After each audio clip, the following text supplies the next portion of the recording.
Olá, gente, nós vamos aqui para mais um Perguntas e Respostas, atendendo aí os pedidos dos irmãos que falam comigo no Instagram. Alguns enviam também perguntas no WhatsApp, nem sempre dá para me responder você por lá, devido à correria da vida missionária. Quero aqui, já no começo, agradecer de coração a cada um de vocês que estão rezando aí pela minha saúde, né? Para quem não sabe, eu tenho ficado doente esses tempos, mas para a honra e glória do Senhor, eu estou muito melhor, graças a Deus, e vamos retornando aqui gradativamente os nossos vídeos, tá certo? Então é isso aí, meus irmãos, vamos aqui para o Perguntas e Respostas de hoje, né? A primeira pergunta que me fizeram foi se Maria sempre foi virgem. Maria sempre foi virgem, Daniel? Como é que eu respondo isso para quem vem me questionar? Como é que ela foi sempre virgem? Se ela casou com São José, como é que foi isso? Como é que eu posso argumentar isso, né, para aqueles que negam esta verdade? Meus irmãos, a primeira coisa que nós precisamos entender, que eu vivo dizendo isso para todo mundo que eu converso, é que nós católicos precisamos valorizar mais a leitura da Sagrada Escritura com o Catecismo da Santa Igreja Católica. Eu costumo dizer que todos esses questionamentos, essas afrontas dos protestantes, né, essas zombarias que muitas vezes fazem contra a nossa fé, tem muita coisa no Catecismo ali explicada, e o Catecismo explica juntamente com a Sagrada Escritura. Não é uma coisa que o Catecismo diz assim, isolada, não. Você pega o Catecismo, você vê nele inteiro, né? Várias e várias referências de passagens bíblicas. Então, a primeira coisa que eu quero lhe dizer, meu irmão que perguntou isso, é que é muito importante você procurar no Catecismo da Igreja Católica. E você que está me assistindo também, né? Todo católico deve estar com dúvida, pega o Catecismo da Igreja, pega a sua Bíblia, certo? E agora eu vou dar uma estudada sobre isso. Vai lá atrás, gente, ó, lá atrás do Catecismo, tem o índice analítico, né? Então eu procuro aqui o nome Maria, lá atrás do Catecismo da Igreja. Se você não tem o Catecismo, compre urgentemente, tá? E você procura o nome Maria e você procura sobre virgindade de Maria. E você vai encontrar o que a Igreja diz. E encontrando o que está no Catecismo da Igreja, é o que é suficiente para você, católico, ficar tranquilo, pois a Igreja, em 1 Timóteo 3,15, diz que ela é coluna e sustentáculo da verdade. Então é a interpretação da Igreja que você deve acolher, que você deve ser submisso. Não é a opinião dos pastores, até porque eles vieram depois de 16 séculos de atraso, né? De 1517 para cá. Então eles não pregam aquilo que a Igreja prega. Eles vieram com um evangelho diferente, com opiniões diferentes. Aí o povo diz, não, mas nós vivemos da palavra. Mentira, porque senão vocês tinham uma única igreja, tinham uma única doutrina, tinham um único entendimento, e os protestantes não têm isso. Não têm um único entendimento. Então, não vivem da palavra de Deus, não. Porque a palavra prega uma única doutrina, prega uma única igreja, um único Jesus Cristo. Não é verdade? Uma única fé, Efésios 4:5, né?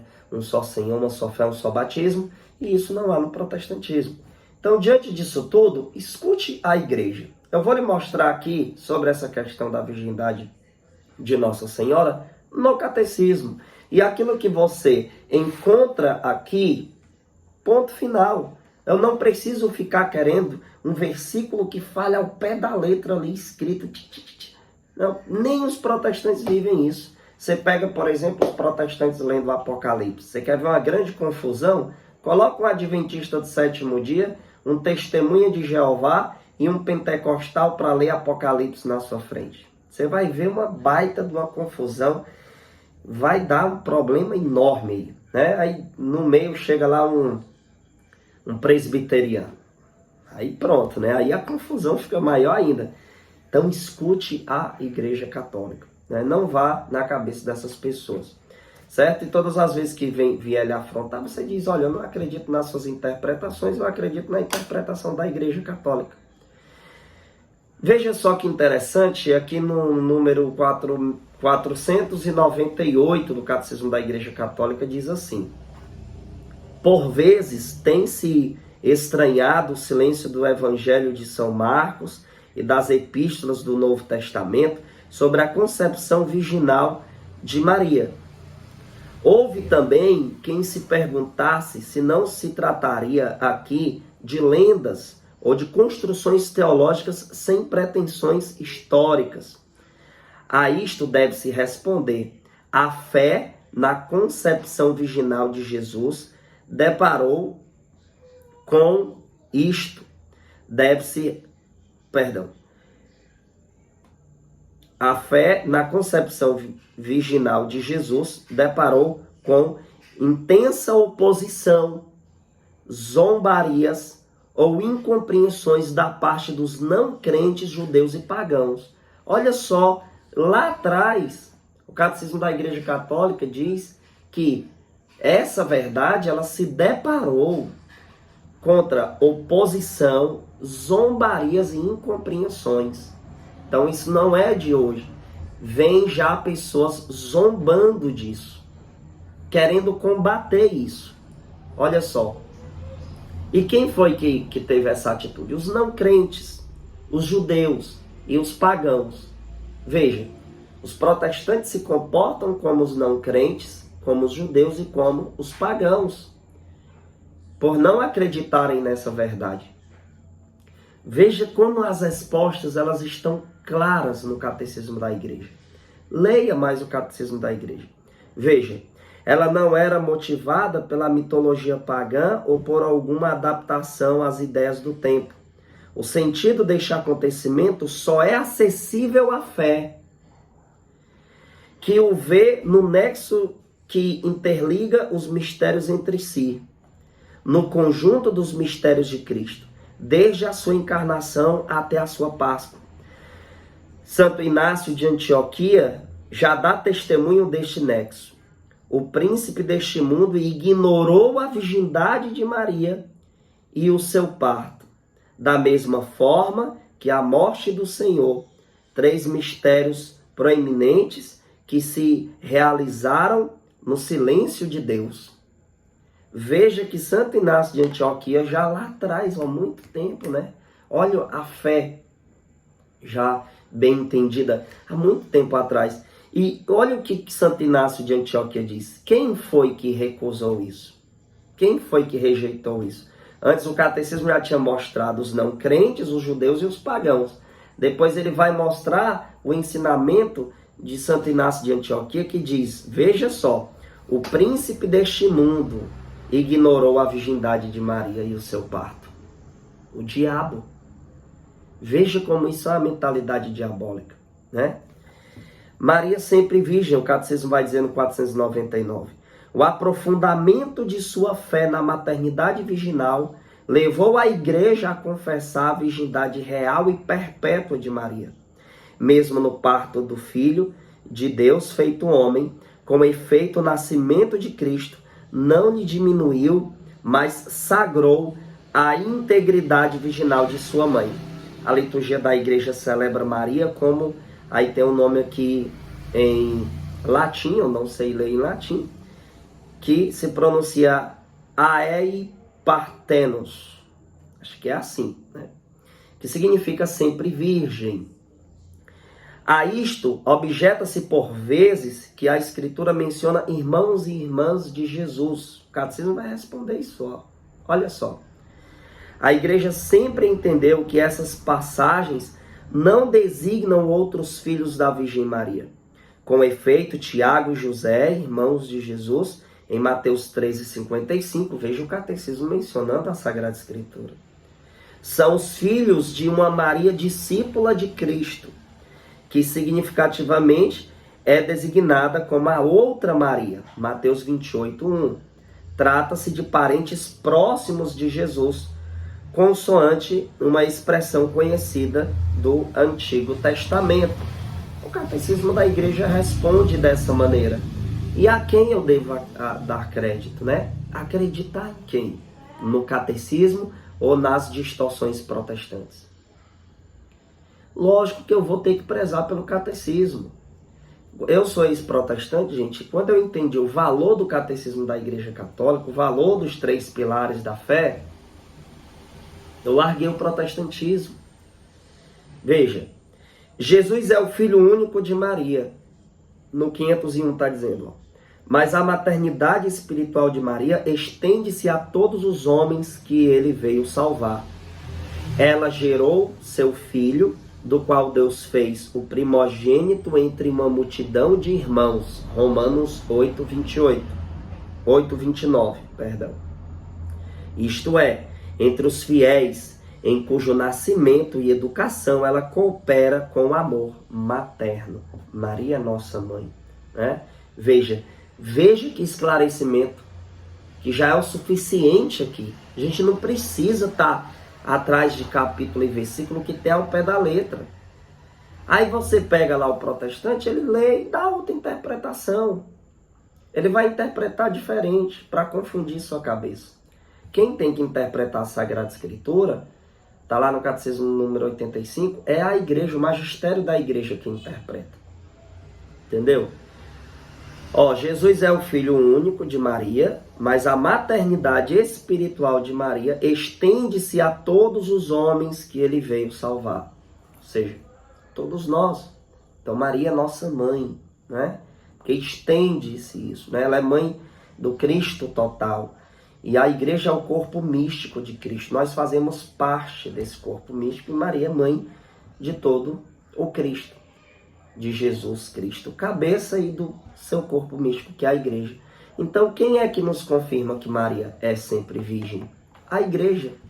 E é ela quem tem autoridade para nos confirmar isso.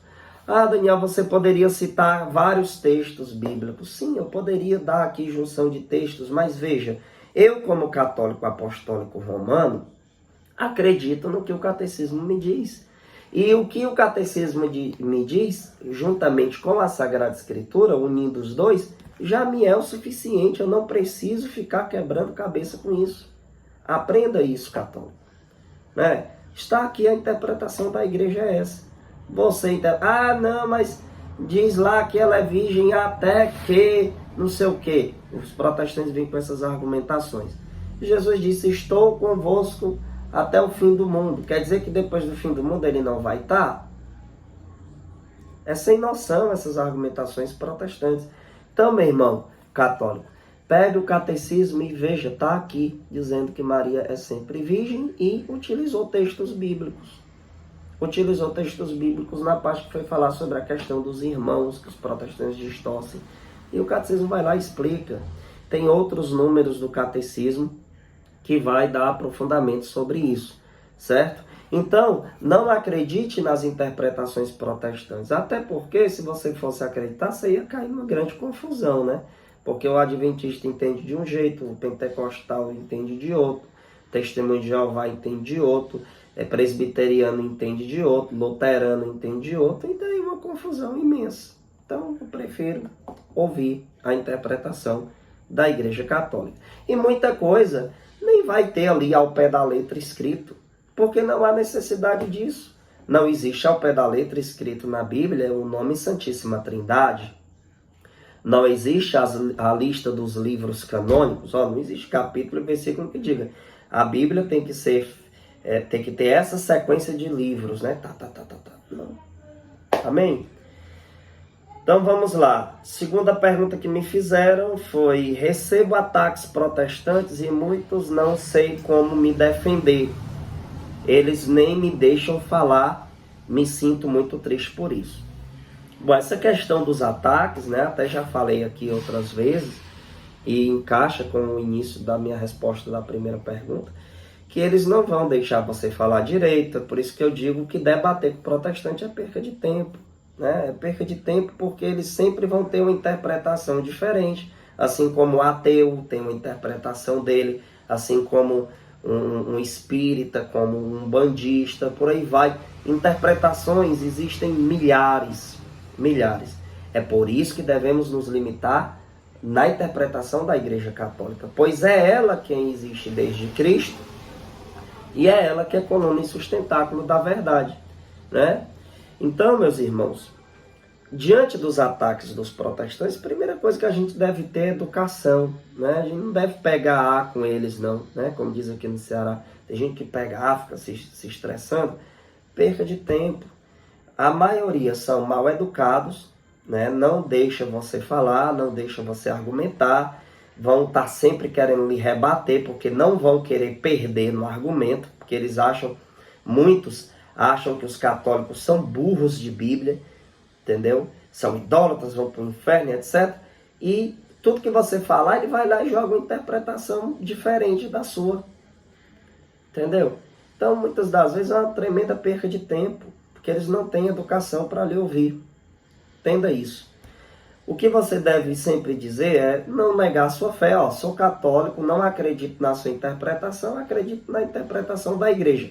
E o fato, meu irmão, de você não souber responder, não saber responder ali na hora, não quer dizer que a resposta não exista. O fato de alguém me questionar e eu não saber naquele momento a resposta, não quer dizer que ela não exista, né? Não quer dizer que ela não exista. A resposta existe. Eu ainda não tive acesso, porque talvez não estudei aquele determinado tema ainda, mas ela existe. A igreja tem resposta para todas essas argumentações protestantes, ateístas e por aí vai. Então, é só uma questão de tempo. Eu vou estudando, vou me preparando. Aquilo que sei eu vou falar. Só que tudo que você sabe e você for falar, os protestantes vão mudar de assunto rapidamente para parecer que estão ganhando o debate. Eles sempre vão ter uma interpretação diferente. Você pega, por exemplo, os apologistas protestantes, que tem aí de internet, né? Não vou nem mencionar o nome, porque eu acho um bando de menino do buchão que eu nem perco tempo com esse povo mais. Perdi durante muito tempo. Hoje, sinceramente, eu rezo pela conversão deles. Faço os meus vídeos aqui para os católicos que me assistem. Mas perder tempo com esse povo não vou. Não adianta. Eles têm interpretações diferentes, até mesmo entre eles. Você pega os apologistas protestantes, você pega, por exemplo, vou dar aqui exemplos de pessoas mais conhecidas, nem vou para esses pequenos que ficam aí só zanzando na internet. Pega aí o Augusto Nicodemos e compara com Leandro Quadros, lá dos Adventistas. Você vê que é completamente diferente. Então, veja, se eles não têm entendimento nem entre eles, dirá com a gente, né? Então não adianta, perca de tempo. Então, primeira coisa, não perca, né, jamais a sua educação. Diga, ó, não acredito na sua interpretação, acho que vocês estão errados, porque eu acredito na interpretação da igreja. Se ele lhe questionar de algo que você não sabe, você diz, ó, vou depois dar uma estudada sobre isso, mas o fato de eu não saber te responder agora não quer dizer que você esteja certo, entendeu? A igreja tem resposta para tudo isso. Tenha só paciência de estudar e conhecer melhor. E o fato deles não deixar você falar direito, lógico que eles vão fazer isso. Por quê? Porque isso é uma das estratégias de eles parecer que estão com a verdade, para eles parecerem que estão ganhando. Então eles vão lá, mete um assunto, mete outro, fala de uma coisa, fala de outra. Então, ataques você sempre vai receber. Mateus 10, 22, vocês serão odiados por todos por causa de meu nome, mas aquele que perseverar até o fim será salvo.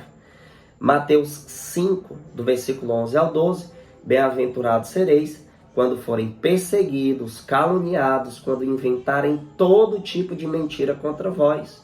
Veja, a Bíblia está dizendo que bem-aventurados são aqueles que são perseguidos, que inventam todo tipo de mentira. E é o que fazem, os protestantes inventam tudo que é mentira contra a igreja católica. Diz que a igreja ensina o povo a adorar a imagem, a igreja não ensina. Ah, mas o que vocês fazem é... Você está dizendo que é. Você está dizendo. A gente não adora a imagem. Aí o cara vai lá e diz que adora. Aí fica aquela coisa. Adianta discutir com gente assim? Não adianta. Entendeu? O cara vai sempre bater o martelo dizendo que você é idólatra. E você vai sempre dizer que não é. Aí fica aquela coisa. Enfim, eu rezo pela conversão desse povo. Rezo.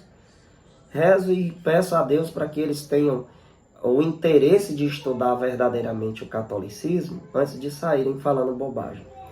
Terceira pergunta. O mal existe, então Deus é mau? Por que ele não acaba com o mal? né? Eu vou aqui lembrar daquela propagandazinha que passou uma vez aí num país, que era Albert Einstein numa aula, e o professor falou que, o professor era ateu, e falou que, o mal existe, então Deus é mal. Aí um aluno, né? Isso lá dizia que era Albert Einstein. Eu não sei se isso procede ou não, tá? Mas foi o vídeo que eu vi. Mas faz um sentido muito profundo. Sendo ele ou não, o que foi dito foi muito legal. Ele levantou o dedo, ficou de pé. O professor, diga. Ele, professor, você já sentiu frio? Ele, já, você nunca teve no frio? Ele, então, o frio existe, professor? Ele, lógico que existe. Você nunca sentiu frio? Ele disse, não, professor, o frio não existe. O frio é a ausência do calor. Professor, você já esteve na escuridão? A escuridão existe? Ele, já? Você nunca ficou no escuro? Ele disse, não, a escuridão não existe, é a ausência da luz. Disse desse jeito. Então, o mal, ele é a ausência do amor de Deus. Quando a pessoa não acolhe o amor de Deus, não acolhe os mandamentos do Senhor, aí o mal acontece, né? E daí por que Deus não acaba o mal? Né? O catecismo da Igreja Católica, é por isso que eu digo, ó, valorizem a leitura do catecismo.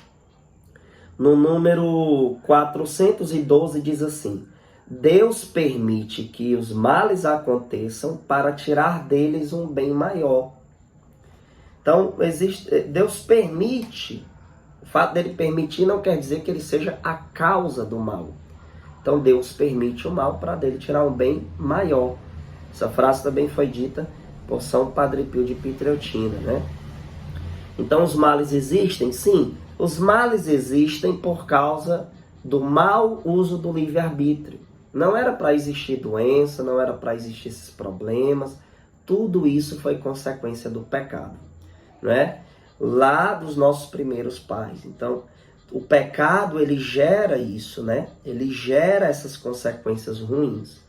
Então, meus irmãos, por que Deus não acaba completamente o mal? Ora, vai chegar a hora de Deus acabar completamente o mal na sua vida se você buscar o reino dos céus.